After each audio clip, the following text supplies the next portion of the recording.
भारत का इतिहास केवल शांति का पाठ नहीं, बल्कि अन्याय के विरुद्ध शौर्य के शंखनाद का भी साक्षी रहा है। आधुनिक कालखंड में 7 मई 2025 की तारीख भारत की रक्षा नीति के पन्नों में एक युगांतकारी मोड़ के रूप में दर्ज हो चुकी है।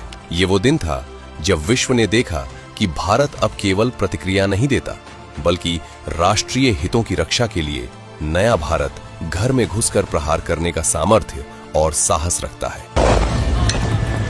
इस पूरे घटनाक्रम की नींव 22 अप्रैल 2025 की उस काली दोपहर को पड़ी, जब पहलगाम की वादियों को रक्त रंजित कर दिया गया। उसने बोला कि ये शायद मुस्लिम नहीं है, उसने उसको गोली मार दी। पाकिस्तान प्रायोजित आतंकियों के इस कायराना हमले ने 26 निर्दोष नागरिकों के प्राण ले लिए। इस हमले का छिपा हुआ उद्देश्य भारत की अटूट सामाजिक एकता में दरार डालना था। आतंकी संगठनों ने जब इस बर्बरता की जिम्मेदारी ली, तो उन्हें लगा कि वे भारत को डराने में सफल रहेंगे, परंतु वे प्रधानमंत्री श्री नरेंद्र मोदी जी के लौह संकल्प को भांपने में भारी चूक कर गए। मैं बहुत स्पष्ट शब्दों में कहना चाहता हूं, जिन्होंने ये हमला किया है, उन आतंकियों को और इस हमले की साजिश रचने वालों को उनकी कल्पना से भी बड़ी सजा मिलेगी। अब आतंकियों की बची खुची जमीन को भी मिट्टी में मिलाने का समय आ गया है। पहलगाम की इस त्रासदी के तुरंत बाद प्रधानमंत्री जी के निर्देशन में एक गुप्त और अभेद्य जवाबी रणनीति की रूपरेखा तैयार की गई। इसे नाम दिया गया ऑपरेशन सिंदूर। 7 मई 2025 को भारत सरकार ने रणनीतिक निर्णय लेते हुए सेना के तीनों अंगों को एक साझा और ऐतिहासिक मिशन पर तैनात किया। ये ऑपरेशन आधुनिक सैन्य विज्ञान और सटीक समन्वय का उत्कृष्ट उदाहरण था। भारतीय जांबाजों ने पाक अधिकृत कश्मीर (POK) और सीमा पार स्थित आतंकी बुनियादी ढांचे पर स्ट्राइक की एक नई परिभाषा लिखी। इस सुनियोजित प्रहार में लश्कर-ए-तैयबा और जैश-ए-मोहम्मद जैसे संगठनों के 9 प्रमुख लॉन्च पैड और प्रशिक्षण केंद्रों को पूरी तरह नेस्तनाबूद कर दिया गया।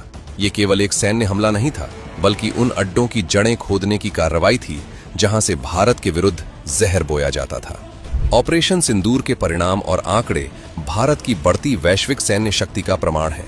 इस निर्णायक कार्रवाई में 100 से अधिक खूंखार आतंकवादी मारे गए।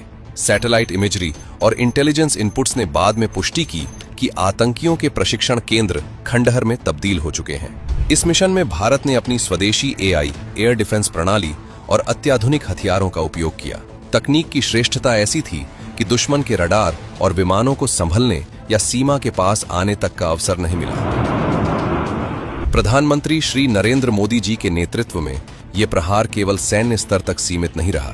हमने आतंकवादियों को मिट्टी में मिलाने के लिए भारत की सेनाओं को पूरी छूट दे दी, और आज हर आतंकी, आतंक का हर संगठन जान चुका है कि हमारी बहनों बेटियों के माथे से सिंदूर हटाने का अंजाम क्या होता है। भारत ने एक बहुआयामी रणनीति अपनाई, जिसने पाकिस्तान को विश्व पटल पर अलग थलग कर दिया।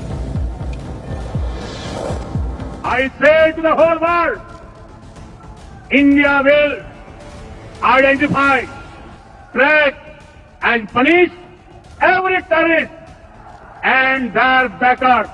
आर्थिक मोर्चे पर जहां दोनों देशों के बीच व्यापारिक संबंधों को पूरी तरह निलंबित कर दिया गया है, वहीं सामरिक दबाव बढ़ाते हुए अटारी वाघा सीमा के द्वारों पर ताले लगा दिए गए हैं। इसके अतिरिक्त संसाधन नियंत्रण की दिशा में इंडस वाटर ट्रीटी, सिंधु जल संधि पर अपना रुख सख्त करते हुए भारत ने स्पष्ट कर दिया है कि रक्त और जल एक साथ नहीं बह सकते। ऑपरेशन सिंदूर ने यह अकाट्य संदेश दिया कि मोदी सरकार की नीति अब जीरो टॉलरेंस से बढ़कर त्वरित और विनाशकारी सैन्य कार्रवाई की है। भारत ने सिद्ध कर दिया कि वह परमाणु ब्लैकमेल या किसी भी वैश्विक दबाव के आगे अपनी संप्रभुता से समझौता नहीं करेगा।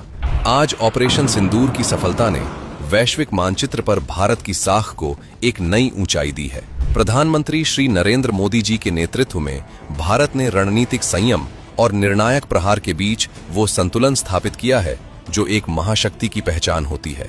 ये अभियान केवल एक सैन्य विजय नहीं है, बल्कि ये उस आत्मविश्वास की गौरव गाथा है जिसने पहलगाम की त्रासदी का उत्तर न्यायपूर्ण, सशक्त और ऐतिहासिक तरीके से दिया है।